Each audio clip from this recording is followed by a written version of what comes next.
This video features Jessie Ace sharing her MS story, her story. Before I share the story, be sure to press that red button below and subscribe.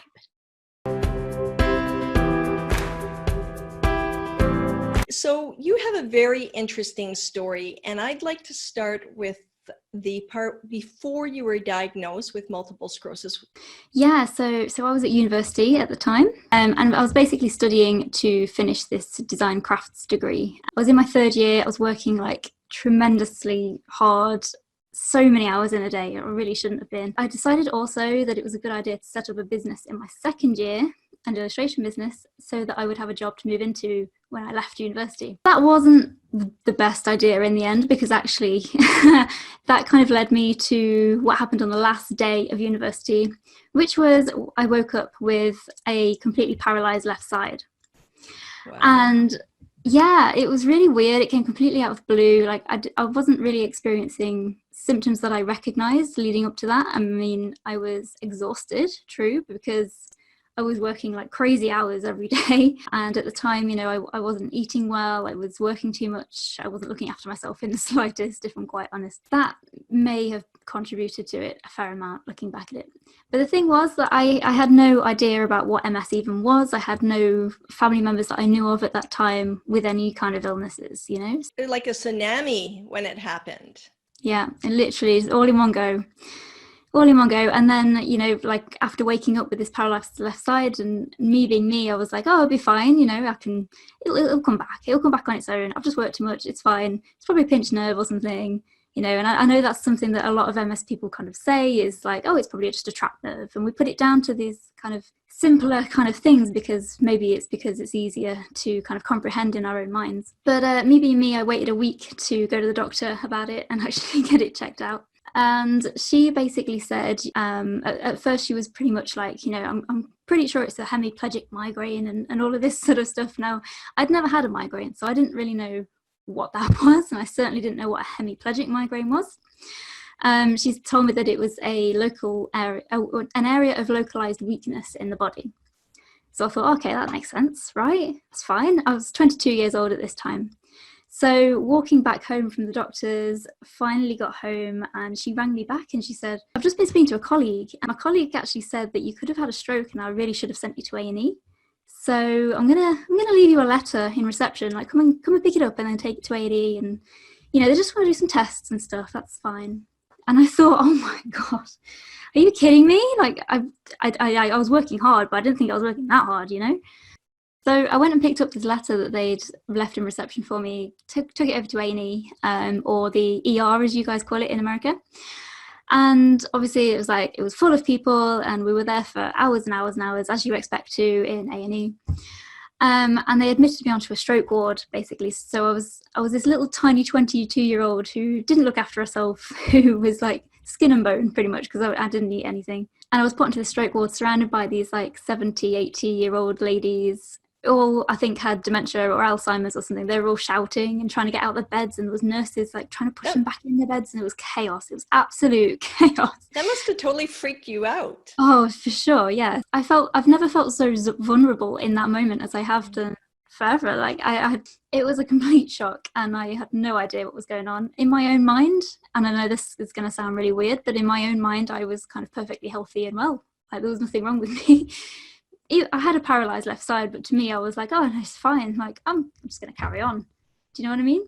Yeah, I think it's that invincibility and the denial that we have. I mean, looking back now, when you think about that, how do you evaluate that now in the present moment? I mean, looking back, I wouldn't say that there was anything that I would have changed per se, because I think that experience really was my wake-up call in a lot of ways.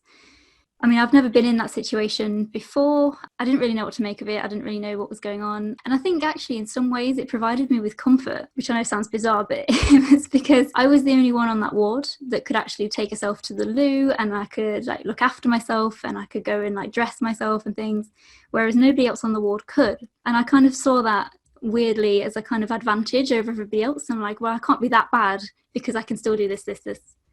So some reassurance in a way that came up for you. And so what happened after that? So I was in there for about 3 days, and on the third day, and I remember so clearly, I was eating apple pie with custard at the time. Now, if you've never experienced apple pie and custard, I seriously recommend it because it's my favourite thing in the world. And I remember looking over to the nurse's station that was like on the other side of the ward. And my neurologist guy was there that I'd seen like the day before. And he was kind of looking at his clipboard and he was writing something down and stuff. And I saw him mouth to a nurse that he was kind of with. I saw him mouth the words, "I'll go and talk to her when she's finished," kind of thing. And it was like really, really clear. And automatically I just felt, oh my God, oh my God, this is it. This is it. I'm going to find out what it is. And like, if it's something terrible, it could be like a brain tumor or something. Like your mind goes a little bit stir crazy at that kind of time, doesn't it? Yeah, he came over and he pulled the curtain around my bed and he sat on the end of it. He looked at me straight in the eye and he said, "Look, Jessie, I'm really sorry, but I think we want to do one more test to confirm it for sure. But I think what you've got is something called multiple sclerosis." And I just looked at him for a second and I just went, "Oh, okay." And he was like, "Do you know what that is?" And I was like, no idea whatsoever. What the heck is that? And then automatically my mind started filling with pictures of wheelchairs and like, you know, not being able to run after my future kids in the park or anything like that. You know, bear in mind I was a 22-year-old girl at the time.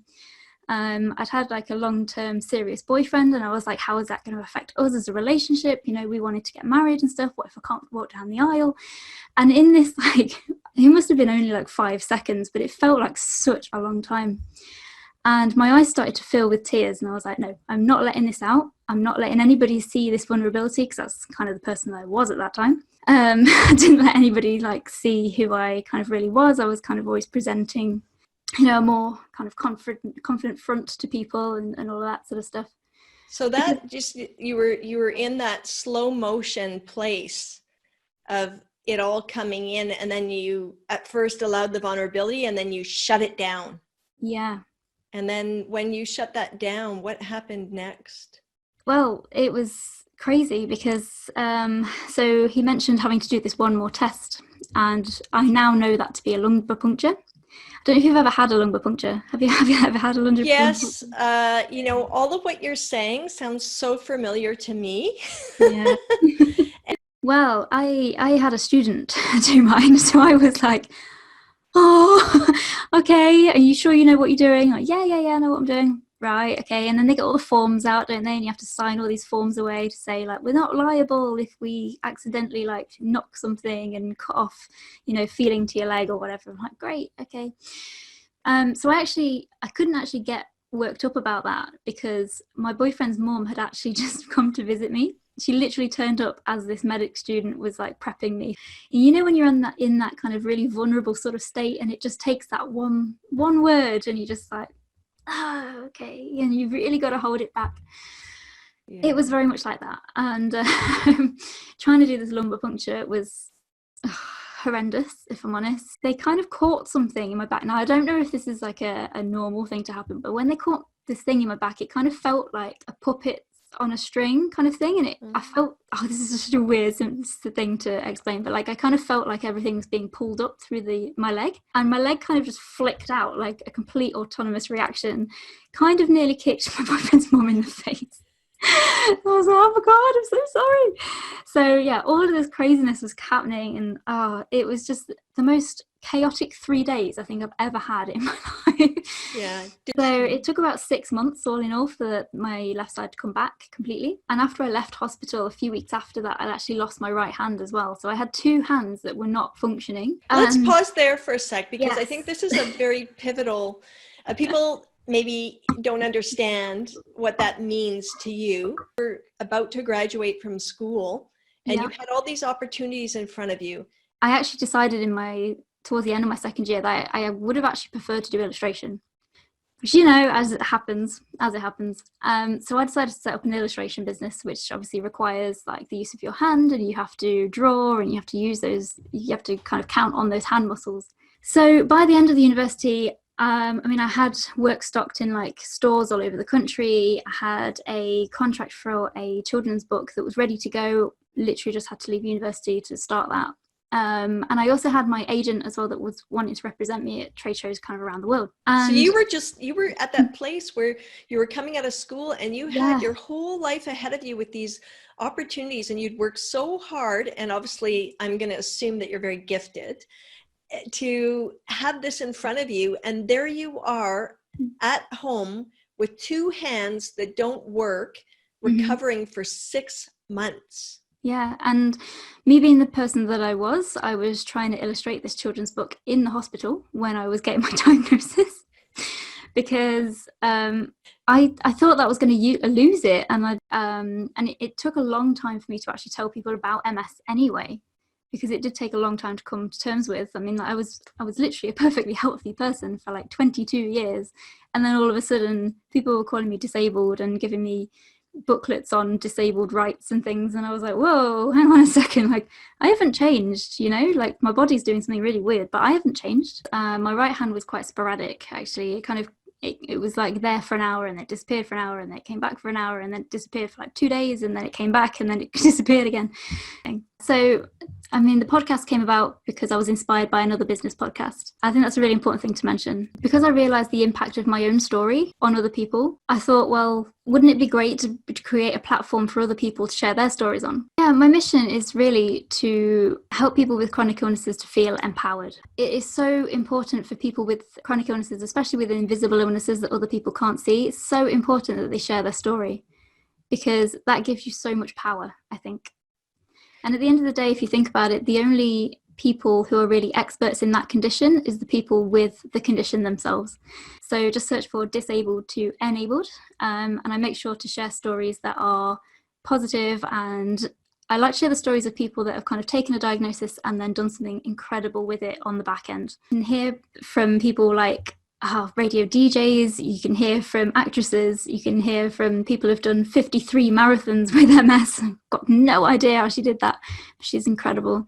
And there's just so many amazing people. So definitely go and check that out. It's disabled to enabled. So social media, you can search disabled to enabled, and you can also join the Facebook group, which is the Enabled Warriors. If you want to hear the whole interview, be sure to check the link below. Subscribe, like, share, and comment. See you soon.